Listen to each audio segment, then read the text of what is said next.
So, I'm finally back. It's been a while, hasn't it? Anyway, I've got some pretty good content for you coming up, and so I think you'll probably want to stay to the end. Anyway, today we're at Fulbeck Kart circuit, a track renowned for its terrible surface. So it should be quite fun. Anyway, after a 3-hour drive down in the morning and a little track walk, it was finally time to get out.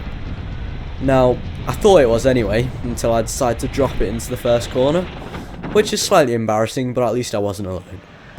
Right, going into the first lap and right in that last instant off to cold tyres. I get a lot of understeer going into that bus stop, but I managed to regain the car. On the exit, I avoid the pothole and do a little bit of weaving to try and get some temperature into the tyres. Now this is my favourite corner on the track. It's a nice sweeping hairpin and you can get a really nice exit. After a long straight, we come up to the next bus stop chicane and I get a better line through this one than I did the first one. While my exit could have been a bit better, it wasn't too bad for a first try. This corner is going to be quite infamous later on. It was very difficult to drive on the day because there was a little bit of a damp patch on the exit, which meant you didn't get any traction until the very last second. There were some nice overtakes going into this corner later on in the day. Some people fully sending it down the inside and then sweeping around the outside of this little corner here. And then going into the last corner, making sure I don't bin it again. And making a fairly decent first lap if I do say so myself. Later on in the session I had the opportunity to let my friend Keelan by. Now Keelan had competed in the practice day the day before and he was probably the fastest one on circuit at the time. I thought maybe if I followed him for a few laps I could pick up his racing line and become a little bit faster myself. One thing I noticed is he really was taking the curbs on this track, and so I'd try copying him, which you'll see probably foreshadows me a little bit. At this point I was blindly following Keelan, just making sure to try and follow his line as best as I could, taking the same entry speeds and exit speeds, and that's where I made my mistake. I tried taking the same entry speed that he did, but then took way too much curb, which then unsettled my car and left me going into the grass. Luckily that didn't put me off, and I still managed to keep on improving my lap times and becoming more confident around some of the corners. I was refining my line and making sure I got a decent exit on some of the corners, but there were still quite a few points where I was slower than others. At the end of the practice I realised that my lap times weren't close enough to the ones who had done the practice day before, and so I really needed to try and learn the track a little bit more during qualifying. Sadly, qualifying didn't go too much better for me. Now, in qualifying 1 I did manage to improve my time by about 2 seconds, but sadly everyone else also improved their times, and I only achieved P6. In qualifying 2 I went pretty much the exact same, getting about the same lap time again with a 59.0 this time instead of a 59.1, and getting P6 again. This put me in P7 for the race, which wasn't the best situation, and I was definitely going to have to try and make up a few positions during the race. During the lunch break, a few of us thought it would be quite a funny idea to try and run the whole circuit in our race gear. I don't know why we decided to think of that, because we're all not that athletic and should probably just stick to the driving, but let's give it a go anyway. The race directors were kind enough to play along and do the lights for us. Anyway, let's get this started then. So the lights went out, I'm starting from P4. The 2 front runners really went for it straight off the start. My sort of goal was to try and save myself for the end of the lap, because I thought all of us were going to be exhausted by then. Anyway, Keelan tries to go down the inside, so I give him a shove into Seb. Seb goes off track. I think that should probably be a penalty for that. Anyway, as you'll see now, some people just completely cut the bus stop chicane, which I thought was quite cheeky. Going down this straight, I'm about to get an overtake.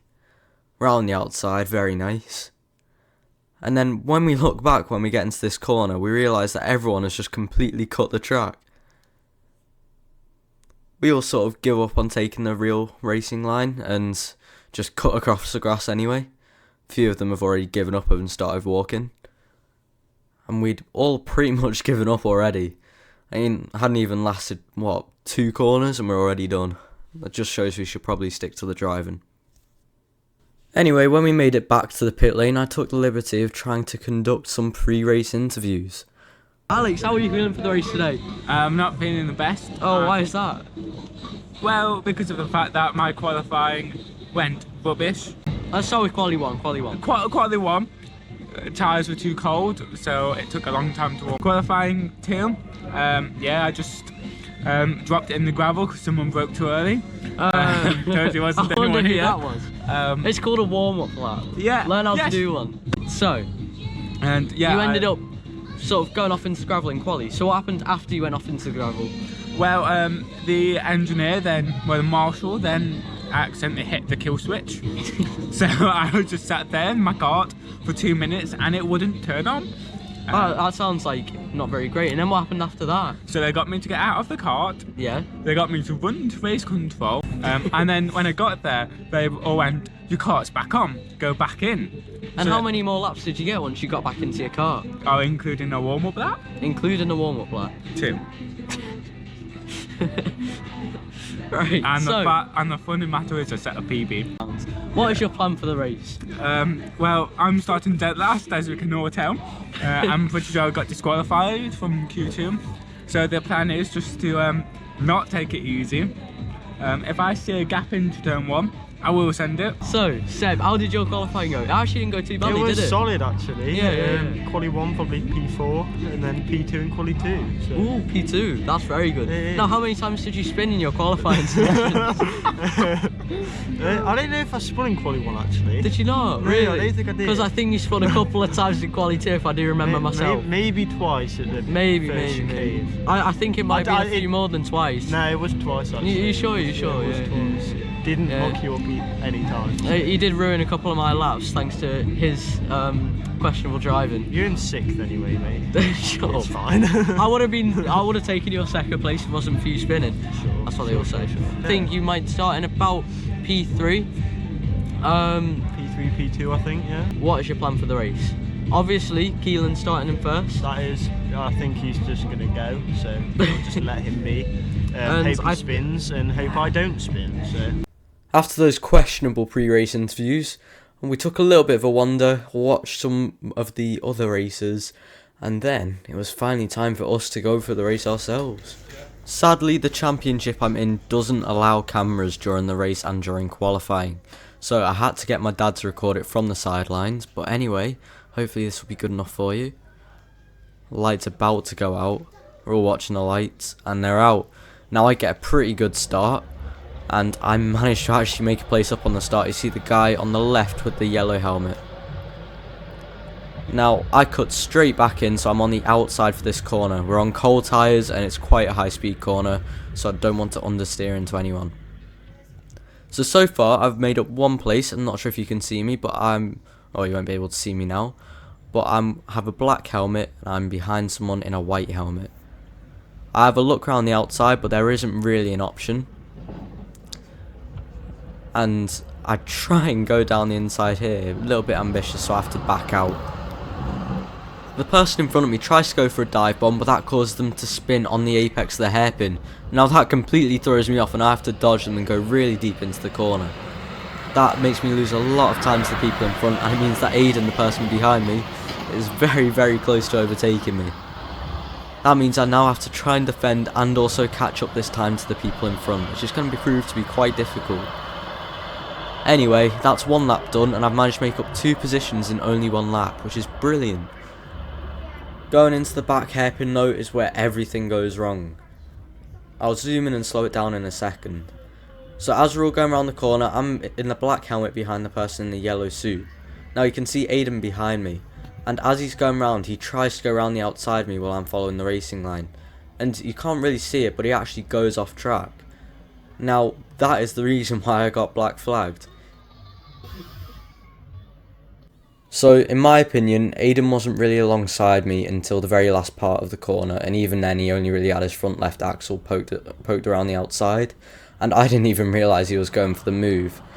Once I realised he was off the track though, I did move out of the way to let him back on the track. And Aiden believes that it wasn't that serious of an incident, but I should have maybe gotten a few second penalty, but he doesn't think it was deserving of a black flag. At the time, the race director did give me a black flag, and that meant I had to go into the pits, and that was my race over. Later on, when I showed footage and when I discussed with the marshal who announced it to the race director, the the black flag ended up getting removed and I got a refund for the race. So at this point I didn't know I had the black flag. This is lap 3 by the way, and so I'm just driving the lap as normal. I did go slightly on track limits there if you heard the rumble strip, and that was originally why I thought I got the black flag. I thought it was a mistake and I was meant to get a warning. So you see Benji spin off there. I mean, when I went into the pit lane they told me that it was because I spun out Benji, and so I was very confused. So there's the black flag Junior 3, that's me. And yeah, that was my race over, not more to say about it really. Anyway, I'd just like to say thank you for watching the video, I really appreciate it. If you did end up enjoying it, consider liking the video, and if you want to see more like this, maybe even consider subscribing to the channel. Thanks for watching, bye.